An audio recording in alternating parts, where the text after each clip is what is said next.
Hi friends, मैं हूं एके झा और स्वागत करता हूं आप सबका आपके अपने YouTube channel AK Jha commerce camp में एक बार फिर से।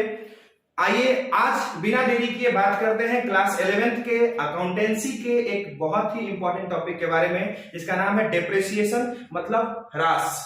ये बहुत इंपॉर्टेंट टॉपिक है, तो चलिए स्टार्ट करते हैं। सबसे पहले हम इसके मीनिंग को जानेंगे कि आखिर डिप्रिसिएशन होता क्या है, उसके बाद इसके कारणों के बारे में जानेंगे, डिप्रिसिएशन के बारे में बात करते हैं। चलिए ठीक है। The gradual reduction in the value या price of a fixed asset।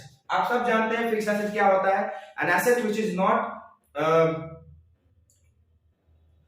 purchased with the motive of resale, या फिर जो बिजनेस में एक लंबे समय के लिए रखा जाता है, या जो कैपिटल फिक्स्ड एसेट में इन्वेस्ट किया जाता है, या वो अमाउंट जो हम बिजनेस में लॉन्ग टर्म के लिए या फिर कैपिटल इन्वेस्टमेंट जो करते हैं, उसी को हम लोग फिक्स्ड एसेट के कैटेगरी में डालते हैं। तो फिक्स्ड एसेट कि प्राइस में आने वाली फिक्स्ड एसेट में भी एक कंडीशन होता है कि tangible fixed asset, the gradual reduction in the price of a fixed asset, मतलब टेम्पोररी रिडक्शन नहीं, ग्रेजुअल एंड परमानेंट रिडक्शन।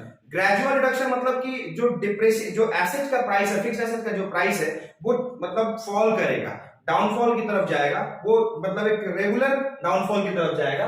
तो gradual reduction in the value या price of a fixed asset is known as depreciation. मतलब कि tangible fixed asset जो भी है उसके प्राइस में जो ग्रेजुअल रिडक्शन आती है, जो एक मतलब क्या बोलते हैं उसको हम लोग, रेगुलर जो गिरावट आती है उसको हम लोग डिप्रिसिएशन के नाम से बुलाते हैं। ठीक है।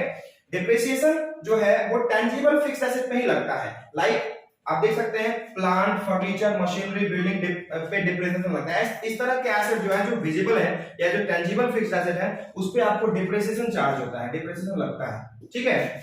ये और वो फिक्स्ड एसेट जो इंटेंजिबल है, जो देख नहीं सकते, जिसको छू नहीं सकते, एक्चुअली वो होता फिक्स्ड एसेट है बट उसको हम देख नहीं सकते, छू नहीं सकते, लेकिन उसका मनी वैल्यू होता है, उसका वर्थ होता है, तो वैसे फिक्स्ड एसेट को बोलते हैं हम लोग इंटेंजिबल फिक्स्ड एसेट। क्या बोलते हैं? Intangible fixed asset. Like goodwill, patents, copyright, इन सभी पे क्या लगता है? एमोर्टाइजेशन होता है इन सभी का। इन सभी पे डिप्रिसिएशन नहीं होता है, इस सभी पे एमोर्टाइजेशन लगता है। एमोर्टाइजेशन का मतलब भी ह्रास ही होता है, या इसका मतलब यूं कहें कि इसके भी मूल्य में गिरावट ही आती है। ठीक है। चलिए अब बात करते हैं तो डिप्रिसिएशन के बारे में। आई होप आपको समझ में आ गया होगा। The gradual reduction in the price of a fixed asset. जैसे मान लीजिए कि हम एक मशीन खरीदते हैं, 50,000 रुपए में खरीदते हैं। अब 50,000 रुपए में खरीदते हैं, 3 साल बाद उसका वैल्यू 50,000 तो नहीं रहेगा, क्योंकि हमने उसको यूज किया है या किसी भी कारण से उसका मूल्य जो है वो गिरेगा। ठीक है।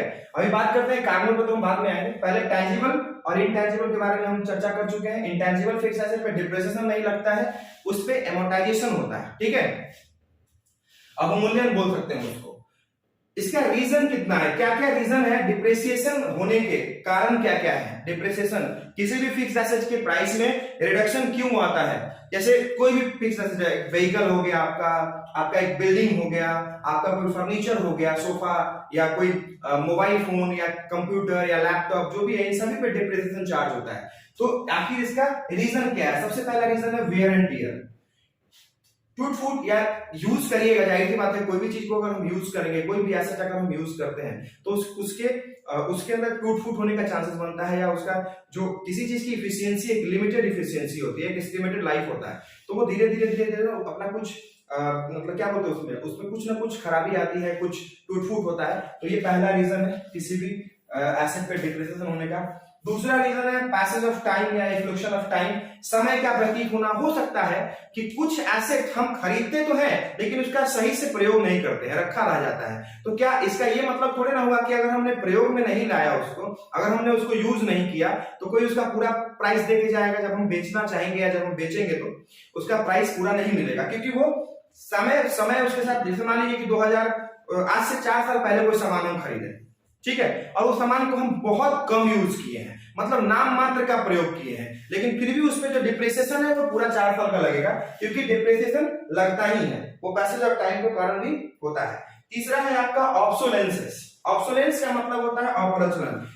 कुछ चीजें जो होती हैं, कुछ एसेट्स जो होती हैं, नए तकनीक और नए टेक्नोलॉजी के आने के कारण कुछ पुराने चीजों को मार्केट से आउटडेटेड माना जाता है। आउटडेटेड मतलब वो मार्केट से समझा जाता है कि भैया ये अब आउट ऑफ क्या बोलते हैं यूज हो गया।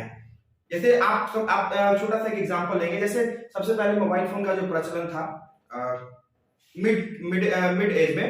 सबसे पहले तो वॉकी टॉकी वगैरह वगैरह बहुत सारी तरह की पुरानी मोबाइल फोन्स बहुत अलग तरीके की होती थी। कीपैड फोन्स का आज के जमाने में बहुत कम प्रयोग हो रहा है। उसी तरह से टीवी, टेलीविजन जिसको बोलते हैं, टीवी या टेप रिकॉर्डर वगैरह, ये सब चीज जो है ना ऑब्सोलेट हो गया मार्केट से। अब उनके नए वर्जन मार्केट में आ चुके हैं और नई नई चीजें जो है डे टू डे जो है वो टेक्नोलॉजी अपने आप को इंट्रोड्यूस करती है। तो जाहिर सी बात है कि पुरानी चीजों पे ऑब्सोलेंस होगा और पुरानी चीजों का मूल्य घटेगा। तो ये भी एक कारण है ऑब्सोलेंस होने का। ऑब्सोलेंस के कारण भी डिप्रिसिएशन होता है एसेट पे, फिक्स एसेट पे। चौथा है permanent fall in the market price. किसी किसी चीज का मार्केट में परमानेंट फॉल हो जाता है, परमानेंट उसके प्राइस में फॉल हो जाता है, गिरावट आ जाती है।